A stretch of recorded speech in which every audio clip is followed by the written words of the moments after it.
नमस्कार मंडळी, टिफिन असो किंवा सकाळचा झटपट नाश्ता, ही रेसिपी हेल्दीसुद्धा आहे आणि सर्वांसाठी एकदम परफेक्ट आहे. वेळसुद्धा वाचेल आणि टेस्टीसुद्धा बनेल. ह्या रेसिपीसाठी लागणारे सर्व जिन्नस सर्वांच्या घरी 100% उपलब्ध असतात. कच्च्या तांदळाला न भिजवता टमाटरची पेस्ट वाटून तांदळामध्ये मिसळून तरी पहा. खाल्ल्यानंतर चव विसरणार नाही, पुन्हा पुन्हा बनवाल ह्याची मला खात्री आहे. चला तर मंडळी, वेळ वाया न घालवता सुरुवात करूया. तर मंडळी, ही रेसिपी बनवण्यासाठी इथे मी 1/2 किलो टमाटर घेतलेले आहेत आणि शक्यतो टमाटर एकदम लाल असतील तर ही रेसिपी आणखीन टेस्टी होते आणि रंगसुद्धा चांगला येतो. म्हणून शक्यतो लालच टमाटर घ्यायचे आहे. फक्त लक्षात घ्या, देशी टमाटर घेऊ नका. देशी टमाटर जास्त आंबट असतात. हायब्रिड टमाटर घ्या. हायब्रिड टमाटर जास्त आंबट नसतात, शिवाय थोडेसे मोठे सुद्धा असतात. तुम्ही तुमच्या क्वांटिटीनुसार टमाटरचं प्रमाण कमी किंवा जास्त बनवू शकता. तसं बघायला गेलं तर हा नाश्ता 3 ते 4 व्यक्तींसाठी पुरेसा आहे. तुम्ही जास्त व्यक्तींसाठी हा नाश्ता बनवत असाल तर टमाटरचं प्रमाण इथे जास्त वाढवू शकता. आता इथे आपल्याला टमाटरला एकदम बारीक कापून नाही घ्यायचं आहे, थोडंसं जाडसरच कापून घ्यायचं आहे. अगोदर टमाटर कापून झाले की याला मोठ्याशा मिक्सरच्या भांड्यामध्ये आपल्याला काढून घ्यायचे आहे. टमाटरच्या बिया काढायची काहीच गरज नाही. आता प्युरीचा रंग लाल येण्यासाठी इथे मी 1 चमचा लाल काश्मीरी तिखट वापरत आहे. ही तिखट नसते बरं का, फक्त रंग चांगला येण्यासाठी इथे मी काश्मीरी तिखट वापरत आहे. तुम्हाला काश्मीरी तिखट वापरायचं नसेल, शिवाय ही रेसिपी जास्त हेल्दी बनवायची असेल, तुम्ही अर्धा बीट ते पण कच्चा ह्याच्यामध्ये कापून टाकू शकता. त्याच्याने रंग सुद्धा चांगला होईल आणि रेसिपी जास्त हेल्दी होईल. आता पाणी न वापरताच ह्याला एकदम बारीक वाटून घ्यायचं आहे. तर मंडळी, आपण पाहू शकता प्युरीचा रंग किती एकदम मस्त लाल भडक आलेला आहे. काश्मीरी तिखट वापरल्यामुळे हा रंग एकदम चांगला आलेला आहे. आणि जसं की मी तुम्हाला अगोदरच सांगितलेलं आहे, तुम्हाला काश्मीरी लाल तिखट वापरायचं नसेल तर तुम्ही बीट वापरू शकता. हेल्दी सुद्धा होईल नाश्ता आणि रंग सुद्धा चांगला येईल. आता ह्या प्युरीला आपण थोडा वेळ बाजूला ठेवू. आता दुसरीकडे आपल्याला एक मोठंसं भांडं घ्यायचं आहे आणि त्याच्यामध्ये आपल्याला 1 कप बासमती राईस घ्यायचे आहेत. तुम्ही या नाश्त्यासाठी किंवा ह्या रेसिपीसाठी कोणतेही तांदूळ वापरू शकता. सोना मसुरी वापरू शकता, कोलम वापरू शकता, बासमती तुकडा वापरू शकता. जे तुमच्याकडे अवेलेबल तांदूळ असतील ते वापरू शकता.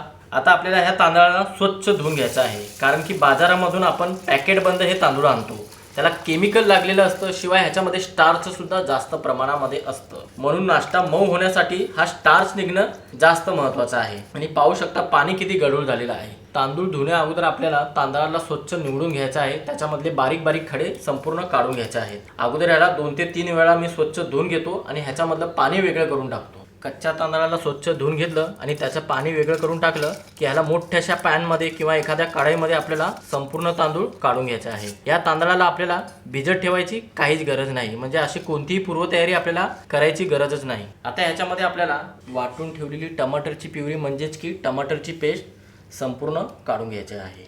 आता ह्याच मिक्सरच्या भांड्यामध्ये आपल्याला ज्या वाटीने आपण तांदूळ मोजून घेतलं होतं त्या वाटीने आपल्याला 1.5 वाटी पाणी टाकायचं आहे. ही झाली 1 वाटी, ही झाली अर्धी वाटी, म्हणजेच की परफेक्ट 1.5 वाटी पाणी या मिक्सरच्या भांड्यामध्ये काढून घ्यायचं आहे. आता मिक्सरच्या भांड्यामध्ये काढून का घेतलेली आहे, कारण की ही चिकटलेली प्युरी म्हणजेच की टमाटरची पेस्ट या पाण्यासोबत खंगाळून घ्यायचं आहे, म्हणजे टमाटरची पेस्ट पाण्यासोबत संपूर्ण बाहेर येईल. वाटलंच तर तुम्ही ह्याच पॅनमध्ये 1.5 वाटी पाणी वापरून चांगल्या प्रकारे ह्याला असं एकजीव करू शकता. एकदम सोपी रेसिपी आहे मंडळी. सकाळचा नाश्ता असो किंवा दुपारचं जेवण असो किंवा टिफिनसाठी तुम्ही काहीतरी भाजी चपाती सोडून वेगळं करायचं असेल तर हा मस्त पर्याय आहे.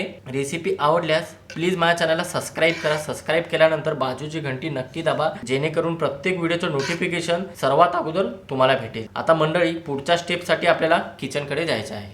आता हा पॅन गॅसवर ठेवायचा आहे आणि गॅसला मध्यम आचेवर ठेवायचा आहे आणि ह्याच्यामध्ये अगोदर आपल्याला चवीनुसार मीठ टाकायचं आहे आणि चांगल्या प्रकारे मिठाला या तांदळामध्ये एकजीव करायचा आहे. म्हणजे तांदळामध्ये आणि ह्या टमाटरच्या प्युरीमध्ये चांगल्या प्रकारे ढवळून मीठ एकजीव व्हायला पाहिजे. आता आपल्याला एक लहानशी उकळी येऊ द्यायची आहे, तोपर्यंत आपल्याला वाट पाहायची आहे. तर मंडळी, आपण पाहू शकता 2.5 ते 3 मिनिटं झालेली आहेत आणि पाण्याला हलकीशी उकळी येत आहे. अशा वेळेस काय करायचं, आपल्याला चांगल्या प्रकारे पुन्हा ढवळून घ्यायचं आहे. आपल्याला या तांदळाला 90% पर्यंत शिजवून घ्यायचं आहे. आणि हो, तुम्ही पाण्याचं प्रमाण ह्याच्यामध्ये वाढवू शकता. इथे मी पाण्याचं प्रमाण का नाही वाढवलेलं आहे, कारण की टमाटर मध्ये सुद्धा जास्त प्रमाणामध्ये पाणी अवेलेबल असतं. म्हणून मी इथे 1.5 वाटी म्हणजेच की 1.5 कपच पाणी वापरलेलं आहे. ज्या भांड्याने तुम्ही तांदूळ मोजून घेणार त्याच भांड्याने तुम्हाला 1.5 भांड पाणी वापरायचं आहे. तुम्ही पाणी जास्त वापरलं तर तांदळाचं प्रमाण सुद्धा इथे वाढवायचं आहे. असं चांगल्या प्रकारे ढवळून घेतलं की गॅस आपल्याला मंद करायचा आहे. अगोदर मी गॅस मध्यम केलं होतं. उकळी आल्यानंतर ढवळून घेतलं की गॅस आपल्याला एकदम स्लो करायचा आहे. झाकण लावायचं आहे. 5 मिनिटापर्यंत आपल्याला ह्याला शिजवून घ्यायचं आहे. तर मंडळी 5 मिनिटं बरोबर झालेली आहेत. झाकण काढायचं आहे आणि पाहू शकता मंडळी 70 ते 75% पाणी आटून गेलेलं आहे. हलकसा आपल्याला चमचा चालून घ्यायचा आहे.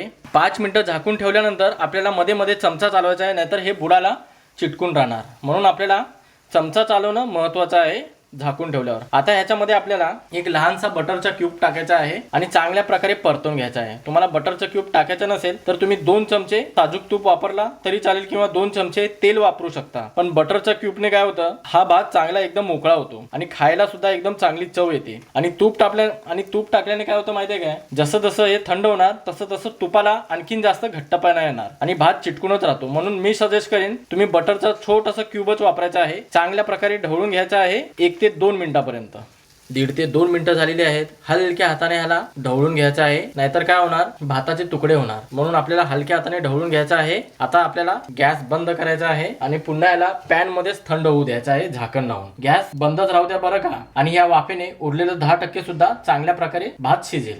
तर इथे कढाई घेतलेली आहे आणि ह्या कढाईमध्ये आपल्याला 3 ते 4 चमचे तेल घ्यायचं आहे. तुम्ही वाटलंच तर इथे साजूक तूप सुद्धा वापरू शकता किंवा बटर वापरलं तरी चालेल. तेल गरम झालं, 1 चमचा मिक्स मोहरी जिरा टाकायची आहे. मोहरी जिरा चटकायला लागली की इथे 2 मिरच्या टाकायच्या आहेत रफली कट केलेल्या, किंवा तिखट तुम्ही तुमच्या आवडीनुसार कमी जास्त करू शकता. 3 ते 4 लसणाच्या पाकळ्या असं मॅश करून टाकायचं आहे, किंवा आलं लसणाची पेस्ट टाकलं तरी चालेल. थोडंसं कढीपत्ता टाकल्यावर या सर्व जिन्नसांना आपल्याला 10 ते 15 सेकंदापर्यंत परतून घ्यायचं आहे, जेणेकरून यांचा कच्चेपणा निघून जाईल.